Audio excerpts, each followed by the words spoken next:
스크린을 한번 볼까요?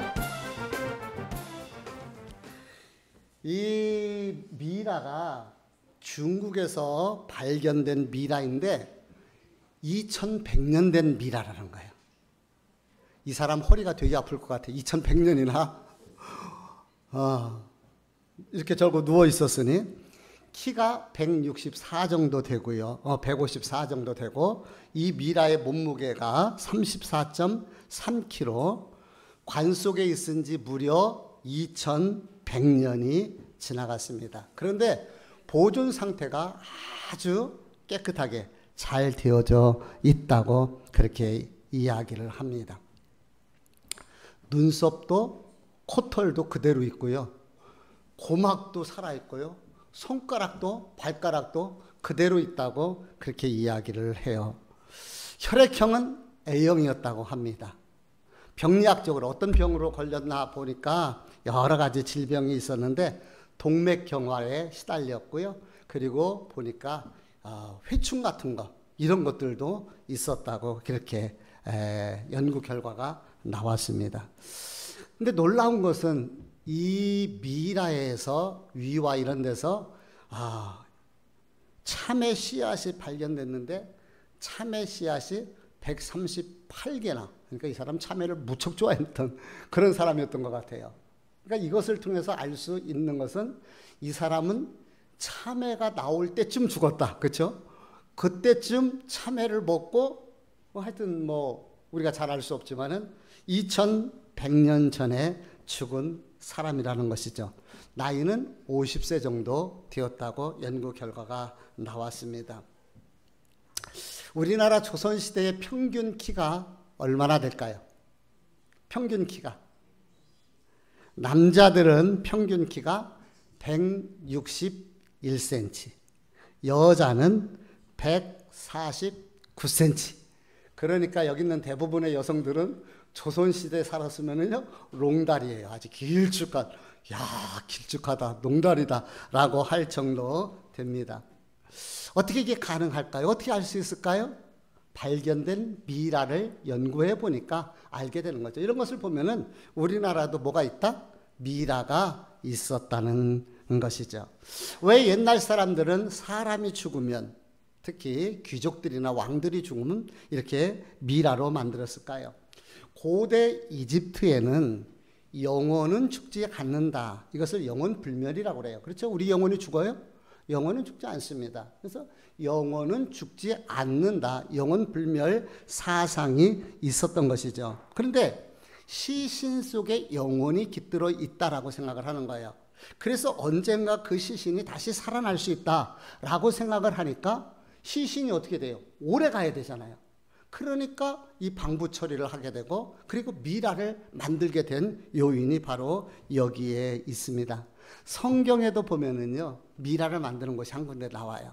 창세기 50장에 보면은요, 야곱이 죽었을 때 요셉이 의원을 통해서 향품 처리를 하잖아요. 그래서 40일 동안 향 처리를 하게 되는데, 이게 바로 미라를 만드는 과정이라고 볼 수가 있죠. 왜 미라를 만듭니까? 쉽게 말하면은 영혼은 죽지 않고 영원히 산다라는 믿음, 그리고 언젠가는 그 시신 속에 영혼이 들어가게 될 것이고 그 시신이 부활하게 될 것이다라는 이 고대의 믿음 사상이 있기 때문에 이런 미라를 만들었던 것이죠. 이것은 현대인이나 옛날 사람이나 죽음에 대한 두려움을 가지고 있다는 말이요, 그 죽음을 이겨보려는 그런 발로에서 이런 미라를 만들게 되었다고. 그래서 인간의 간절한 염원이 이 미라 속에 담겨져 있는 것입니다. 근데 이런 사상이 예수님 당시에 유대인들에게도 이 부활 사상이 있었음을 성경을 통해서 우리가 볼 수 있게 되는 거죠. 본문의 배경을 한번 같이 살펴보도록 하겠습니다. 예수님이 사랑하던 집이 있었습니다. 우리가 읽어보지 않지만 본문이 길어요. 그래서 중간 부분을 봤는데 1절, 2절 말씀을 같이 읽어보도록 합니다. 우리 함께 읽어볼게요. 시작. 어떤 병자가 있으니 이는 마리아와 그 자매 마리다 마을 베다니에 사는 나사로라. 이 마리아는 향유를 주께 붓고 머리털로 주의 발을 닦던 자요. 모든 나사로는 그의 오라버니더라. 예, 기본적인 정보를 우리에게 알려주고 있는데요. 베단이라는 지역이 등장해요. 그리고 삼남매가 살고 있습니다. 오빠 이름은 뭐라고요? 나사로라고 알려주고 있고, 여동생 이름은 마르다와 마리아라고 가르쳐줘요. 또 마리아에 대해서 소개를 하는데, 값비싼 향유로 예수님 앞에 붓고 그 머리로 그 예수님의 발을 닦던 자매라고 이렇게 소개를 해주고 있습니다. 부모님의 이름이 나오질 않고 부모님에 대한 언급이 없는 것을 보면은 아마 일찍 돌아가지 않으셨을까 이렇게 생각을 해요. 그래서 아마 삼남매가 서로 오손도손 의지하면서 살아갔던 집안인 것 같습니다. 그런데 가장 역할을 하는 오라버니가 병이 든 거예요. 3절 읽어볼게요. 시작. 그 너희들이 예수께 사람을 보내어 이르되 주여 보시옵소서 사랑하시는 자가 병들었나이다 하니. 예, 이제 이 두 동생이 예수님에게 오라버니를 고쳐달라고 사람을 보내면서 뭐라고 얘기를 하느냐면 주여 보시옵소서 사랑하시는 자가 어떻게 됐다고요? 사랑하시는 자가 병들었다는 거예요. 그러니까 누가 누구를 소개하면서 얘기를 하는 거예요? 동생, 여동생이 오빠를 보면서 예수님이 사랑하시던 분이라고 이렇게 소개를 하는 거예요. 그러니까 마리아가 생각을 했을 때도, 마리아가 봤을 때도 객관적으로 봐도 예수님이 나사로를 사랑했어요, 안 했어요? 아주 사랑하고 있다는 것을 보게 되죠. 5절 말씀에도 보니까 예수께서 본래 마르다와 그 동생 나사로를 사랑하시더니, 어떻게 하셨다고요? 사랑하시더니 라고 말씀하십니다. 그러니까 예수님의 가족, 예수님과 이 나사로의 집안과의 관계, 친밀감을 볼 수가 있고, 예수님이 무척이나 사랑하셨던 그런 가족이요 나사로인 것을 알려주고 있습니다. 그럼 우리 생각에 이렇게 사랑하시는 이 나사로가 병들었다면 여러분이 예수님이랑 가서 고쳐주셨겠어요? 안 고쳐주셨겠어요? 우리 전도사님만 사람이 마음이 착해. 나머지 분들은 뭐 병들든지 말든지 죽든지 말든지 내일 아니야? 여러분이 예수님이라면 어떻게 하겠어요? 그 정도면 가서 고쳐줄 것 아닙니까? 사랑하는 사람인데. 그래서 우리 생각에는 예수님이 곧바로 달려가리라고 생각하는데 예수님께서 가시지를 않고 그 가족의 부탁을 외면하시는 거예요. 결국 나사로는 죽게 됩니다. 그리고 장사하게 돼요. 우리나라가 3일장을 하잖아요, 보통. 근데 요즘 4일장도 하더라고요. 요즘 4일장 많이 해요. 왜 그러냐고 봤더니 이게 화장터가 부족한 거라. 그러니까 4일장을 하는 경우를 목사님들도 이렇게 집안에 보게 됐는데, 우리는 원래가 3일장이에요. 근데 유대인들도 3일장을 하게 됩니다. 왜 3일장을 하느냐면은 이 몸에서 영혼이 빠져나갔을 때 다시 영혼이 몸속으로 들어가기 위해서 주변을 배회한다는 거예요. 그래서 3일 동안은 이렇게 주변에서 돌다가 언제 다시 그 몸속으로 들어갈지 알지 못하기 때문에 그 3일 동안은 기다리는 거예요. 그 시간이 다시 영혼이 들어갈까 봐. 그런데 예수님이 보니까 3일이 지나서 장사가 지나고 끝나고 나서 오신 거예요. 다시 이야기하면은 이미 끝난 거예요. 이제 영혼이 들어올 수도 없어. 장사 지냈으니까 그 사람들의 사상으로 봤을 때는. 그리고 예수님이라 할지라도 이미 죽었잖아요. 그럼 어떡합니까? 근데 예수님이 그때서야 오신 거예요. 왜 예수님은 그제서야 오셨을까요? 왜 예수님은 그때서야 오셨느냐는 이런 질문을 우리가 던지게 되는 것이지요. 우리 20절 말씀을 읽어볼게요. 같이 읽어봅니다. 시작. 마르다는 예수께서 오신다는 말을 듣고 곧 나가 맞이하되 마리아는 집에 앉았더라. 예수님이 오셨다. 이제 장례가 다 끝났어요. 그리고 예수님이 오셨다는 소리를 듣고 마리아는 급하게 예수님을 향하여 가는데, 마리아는 어떻게 했어요? 마리아는 집에 앉아 있더라는 거야. 집에 앉아 있는 거야. 어떤가요? 뭔가 좀 불만스러움이 이 안에 있죠. 예수님이 오셨는데 나가서 맞아야 되는 게 예인데 그렇게 움직이지를 않습니다. 그러다가 예수님이 마리아를 찾는다는 이 소식을 듣고 마리아가 달려가는데 32절 말씀 읽어볼게요. 같이 읽어볼게요. 시작. 마리아가 예수 계신 곳에 가서 배웠고 그 발 앞에 엎드려 이르되 주께서 여기 계셨더라면 내 오라버니가 죽지 아니하였겠나이다 하더라. 예, 마리아가 뭐라 그래요? 예수님 여기 계셨으면 우리 오빠가 죽지 않았을 것입니다.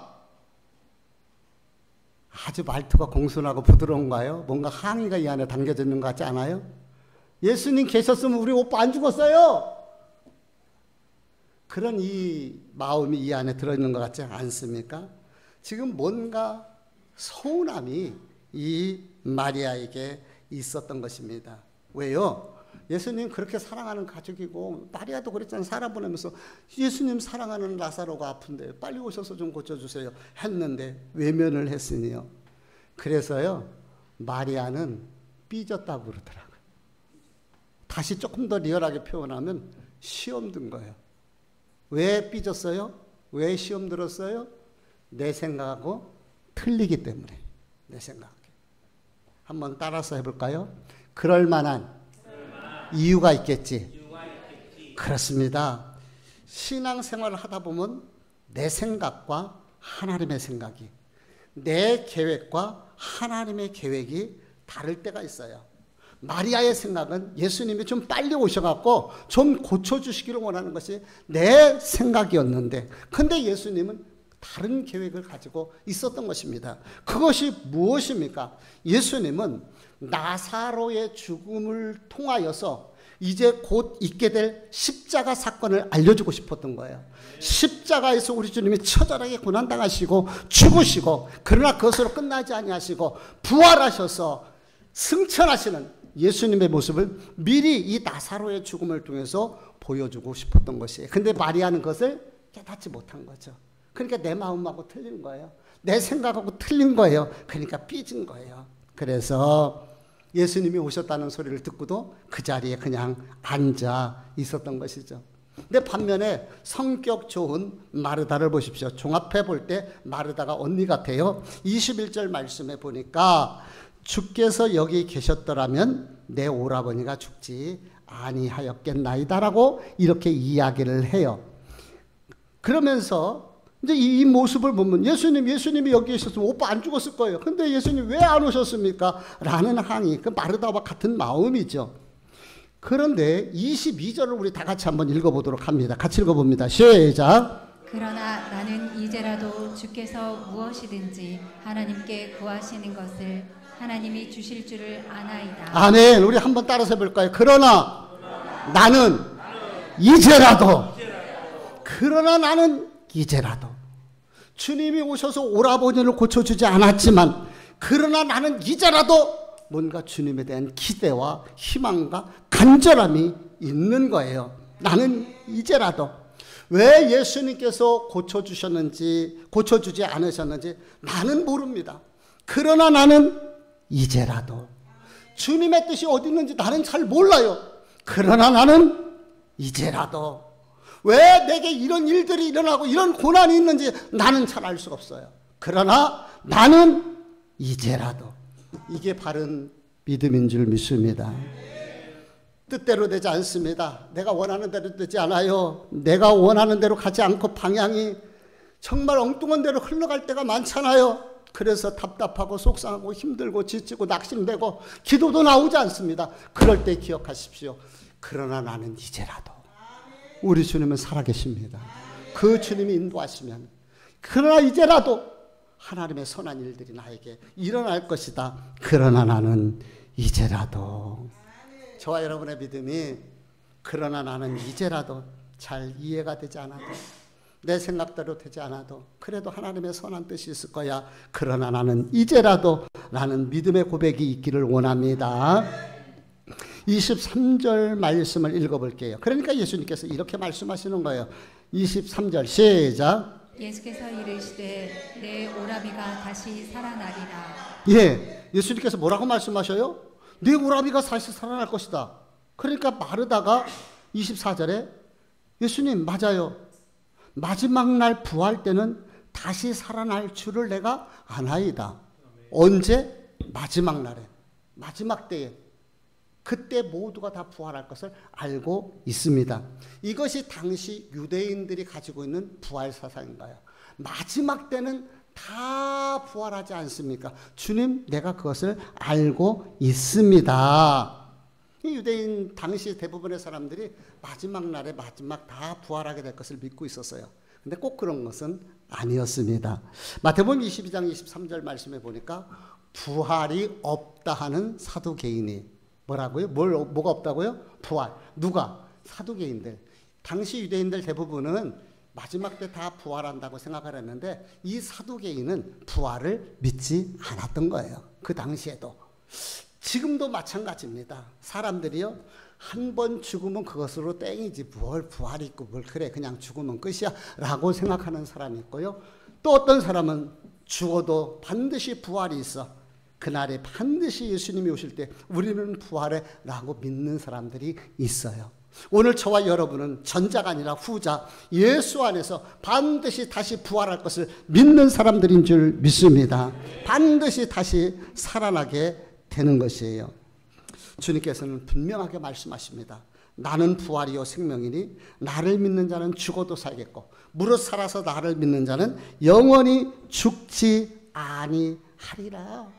왜 이 말씀을 하셨어요? 이제 좀 전에도 말씀드린 것처럼 예수님께서는요, 십자가에서 처절하게 고난당하시고 십자가에서 죽으시게 됩니다. 근데 예수님이 죽음으로 끝나시나요? 다시 사망의 권세 깨뜨리시고 부활하시잖아요. 승리하시잖아요. 이제 나사로의 죽음을 통해서 주님 이야기를 하는데 그 시대 사람들은 이해를 못하게 되는 거죠. 아유, 죽으면 어떻게 마지막 때, 그래 마지막 때는 다 살아나는데 막연하게라고 이 부활신앙을 가지고 있었지만은 그러나 주님은 내가 부활이다. 나를 통하여서 죽어도 살 것이다. 라고 하면서 나사로를 그 시대 사람들에게 하나의 모델로, 샘플로 보여주고 계시는 것입니다. 그렇습니다. 요즘 우리는 주일날마다 예수님이 누구신가? 우리가 이것을 뭐라고 그랬다고요? 자기 계시. 예수님이 내가 누구인가를 스스로 밝히는 자기 계시. 그래서 I am, 나는 누구다 라고 우리에게 예수님이 말씀하셨어요. 나는 누구라 그랬어요? 예수님이 나는 생명의 떡이다. 나는 세상의 빛이다. 나는 뭐라고요? 그 다음 또 나는 양의 문이다. 아멘. 네 번째, 나는 뭐라고요? 선한 목자. 지금 예수님께서 자기 스스로에 대해서 설명을 할 때 나는 생명의 떡이다. 나는 세상의 빛이다. 나는 양의 문이다. 나는 선한 목자다. 그 의미를 잘 한번 생각해 보면은요. 여기에 믿음이 들어가고 이게 믿음이요. 이게 진리요. 이 안에 다 들어있는 거예요. 근데 오늘 본문은 뭐라고 말씀하십니까? 나는 부활이요 생명이니. 아멘. 나는 부활이요 생명이니. 우리의 믿음의 목적이 여기 있는 거예요. 부활되시고 생명 되신 예수 안에서 우리도 부활을 얻게 되고 생명을 얻게 되기 때문에 그렇습니다. 예수 안에 부활이 있고 예수 안에 생명이 있어요. 히브리서 9장 27절 말씀해 보니까 한 번 죽는 것은 정한이지요. 그 후에는 심판이 있으리라고 했습니다. 사람은 다 한 번 죽어요. 근데 뭐라고요? 심판이 있다는 것을 성경은 말씀하고 있습니다. 예수를 믿는 사람이든 믿지 않는 사람이든 마르다의 고백처럼 마지막 날에는 다 부활하게 됩니다. 근데 부활한다고 다 부활이 아니라 말이에요. 한 번은 다 부활을 하지만 그 다음에는 심판이 있게 됨을 성경은 분명하게 우리에게 가르쳐주고 있습니다. 혹시 여러분 데워보신 적 있나요? 뜨거운 물에나 이렇게 불에나? 데웠을 때에 얼마나 고통스럽고 아픕니까? 그래서 된 자식 보채는 것이 참 힘들다고 그렇게 어른들 이야기도 하는데요. 그런데 지옥은 어떤 곳인가요? 그 불구덩인가요? 불구덩. 그 고통스러움은 상상할 수가 없는 것이죠. 어떤 분 간증을 들어보니까 지옥의 그 모습을 봤는데 목이 너무 마르니까 갈증 나니까 물을 찾겠다고 손으로 땅을 긁어대는데 손이 다 닳아서 피가 철철 나도 물 한 모금을 얻을 수 없는 것이 지옥인 거예요. 그런 고통스러운 것이 지옥입니다. 전기 고문, 고춧가루 고문하고 비교할 수 없는 고통을 당할 수 없는 것이 지옥인 거예요. 죽고 싶어도 차라리 죽으면 그만이잖아요. 근데 죽을 수가 없는 것이 지옥입니다. 벗어나고 싶지만 벗어날 수 없는 것이 지옥인 거예요. 사랑하는 성도 여러분, 이것이 협박으로 들립니까? 이게 공갈처럼 들린가요? 아닙니다. 사실입니다. 반면 예수 생명 안에 있는 저와 여러분은 영생을 얻고 주님과 함께 영원한 천국에서 아름다운 영원한 삶이 이루어지게 되는 줄 믿습니다. 영원한 부활, 이게 바로 생명이란 말이에요. 부활은 다 해요. 예수님이 부활이니까 부활. 그러나 그 다음에 뭐가 있다? 심판 있게 되고 우리는 어디로 간다고? 영원한 생명, 영생을 얻게 되는 거. 이게 생명이요. 그래서 지옥에 떨어진 자들은 죽었다고 표현을 하는 거예요. 예수 믿지 않으면 죽는다는 말의 의미는 그런 개념인 거예요. 영혼은 안 죽습니다. 절대 죽지를 않아요. 여기서 죽는다는 말은 주님과 관계가 단절돼서 지옥으로 떨어지는 것을 이야기합니다. 보험개발원이 국내 생명보험 가입자, 일반적인 거하고 통계하고는 조금 차이가 있을 텐데 생명보험 가입자들 평균 수명을 측정하니까요. 여성은 평균 수명이 90.7세, 남성은 86.3세였다고 합니다. 이제 곧 100세 시대가 돼요. 곧. 그런데 기억하십시오. 아무리 오래 살아도 인간은 죄인입니다. 아무리 오래 살아도 죄 문제는 해결할 수가 없습니다. 아무리 오래 살아도 이 땅에서는 나그네 땅이요. 돌아갈 본향이 있다는 사실입니다. 예수 그리스도 안에서 영생이 있고 생명이 있지만 예수 그리스도를 떠난 자들에게는 심판과 저주가 올 수밖에 없습니다. 저는 오늘도 여러분에게 말씀드리고 싶습니다. 예수 믿으십시오. 예수 똑바로 믿으십시오. 형식적으로 믿지 마시고 오직 예수 그리스도만이 부활이요 생명이신 것을 믿을 수 있기를 주의 이름으로 축복합니다. 근데 이제 우리가 또 하나 알아야 될 것이 있어요. 여기서 한 걸음 더 나가서 부활 신앙을 간직한 성도들은 이 땅에서도 부활의 삶을 살아야 된다는 거예요. 부활 천국 소망을 가지고 살아갈 뿐만 아니라 이 땅에서도 부활의 삶을 살아야 된다는 것이죠. 이 부활이라는 헬라어로 아나스타시스라는 단어를 쓰거든요. 이 아나스타시스라는 이 말은 일어나다, 살아나다, 오르다 그런 뜻을 가지고 있어요.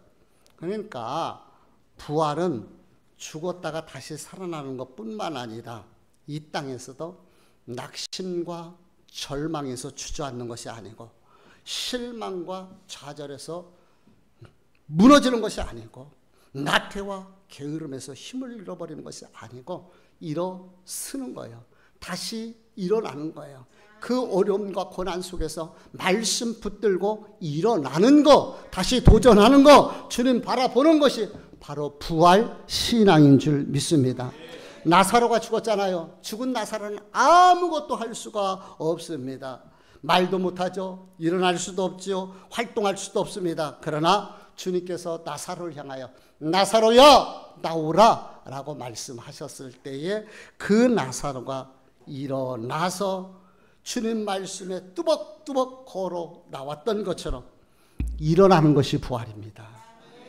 행동하는 것이 부활입니다. 삶의 변화가 있고 회복되어지는 것이 부활인 것이에요. 부활신앙은 절대 물러가지 않습니다. 우리 히브리서 10장 38절 39절 읽어보도록 합니다. 시작. 나의 의인은 믿음으로 말미암아 살리라.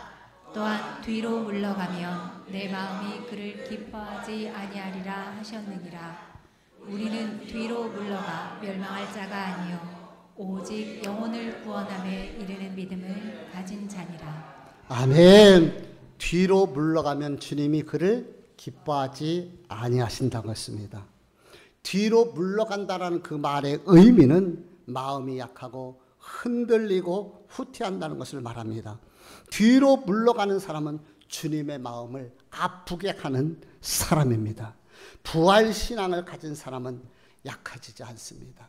흔들리지 않습니다. 뒤로 물러가지 않습니다. 부활신앙을 간직한 사람은요, 죽은 사람 같지 않아요. 살아있는 사람처럼 기도하게 되고요, 찬양하게 되고요, 예수 그리스도를 증거하게 되고요, 삶의 현장에서 주님의 선한 일들을 드러내고 나타나게 되는 거예요. 라오디가 교회는요, 가장 부자였어요. 잘 살았어요. 근데 성경은 가장 가난하다고, 죽었다고 이렇게 표현을 하고 있습니다. 사랑하는 성도 여러분, 저와 여러분 어떤가요? 살아있는 신앙입니까? 영적으로 부유한 신앙입니까? 땅에 살면서도 부활 신앙으로 살아가고 있습니까? 저는 저 보리수 나무를 봅니다. 올해도요, 변함없이 남몰래 숨어서 꽃을 피우고요, 열매를 맺더라고요. 한겨울에 보면 이파리 하나, 푸른 거 하나도 보지를 못했어요. 그런데 거기에서 이파리가 나고 꽃을 피우고 열매를 맺게 됩니다. 여러분은 오늘 보리수 덕분에 맛있는 수박 한 덩어리를 먹게 될 것입니다. 왜냐하면 어떤 분이 어제 그 보리수를 따가면서 감사하다고 아주 큰 수박을 갖다가 선물해 주셨어요. 신기하지 않습니까? 보는 이 없어도, 알아주는 이 없어도 묵묵히 자기 사명을 감당하며 꽃을 피우는 저 보리수 나무를 통해서 교회 뜰하게 핀 꽃들을 보면서 부활이 무엇이고 생명이 무엇인가를 생각하게 되는 것입니다. 저와 여러분이요, 부활 신앙이 있다면 어떤 어려움이나 어떤 고난이나 어떤 찬바람이 불어도요, 믿음으로 그 자리를 지키고 일어나게 될 것이고요, 주님 바라보면서 소망을 가지고 승리하는 성도들이 될 것입니다.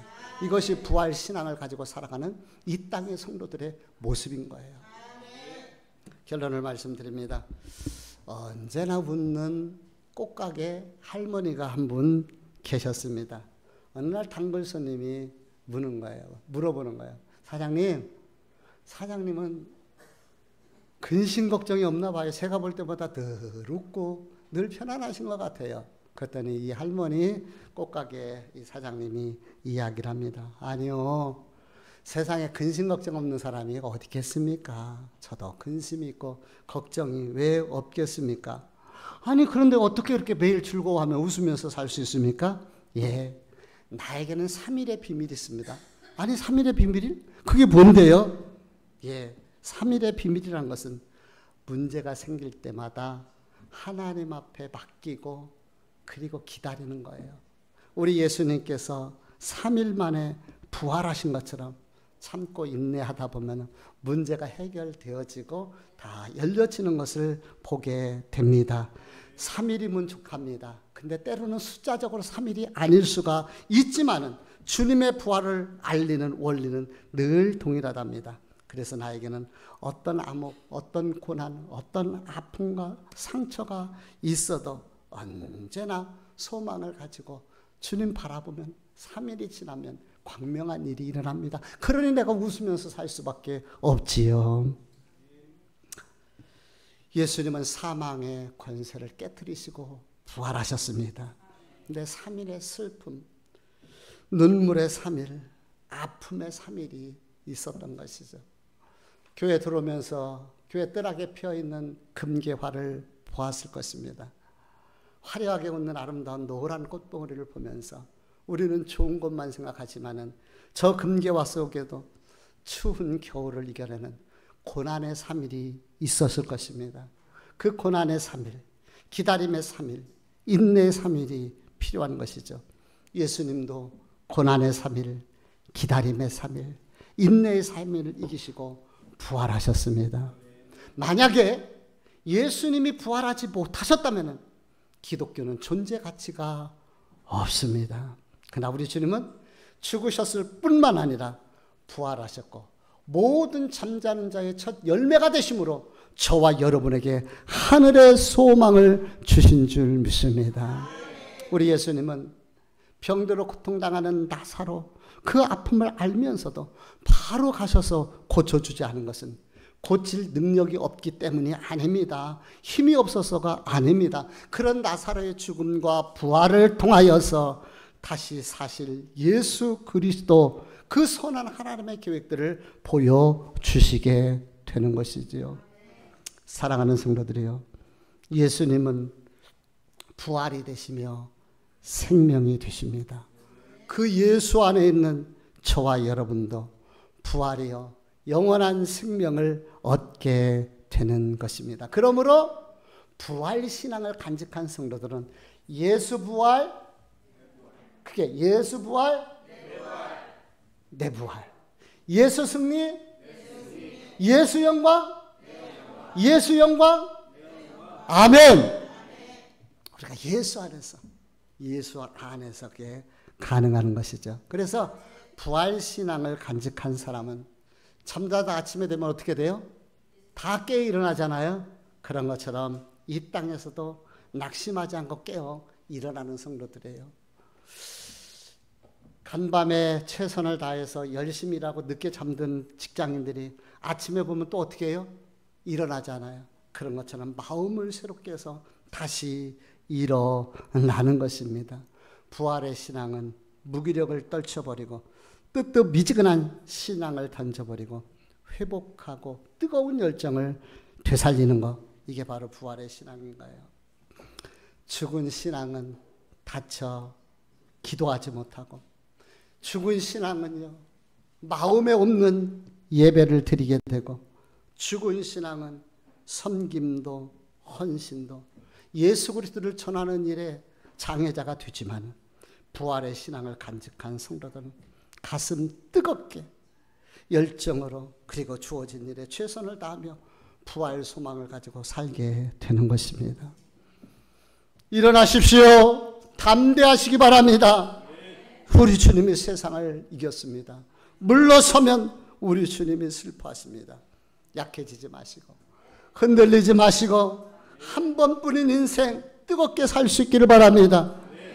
예배가 살아나고 기도가 살아나고 말씀이 살아나고, 부활 신앙은요 예수 그리스도와 함께 영생하는 산 소망을 가지고 살아가는 것뿐만 아니라 이 땅에서도 부활 신앙을 가지고 강하고 담대하게 세상과 싸워 이기는 신앙이 되는 줄 압니다.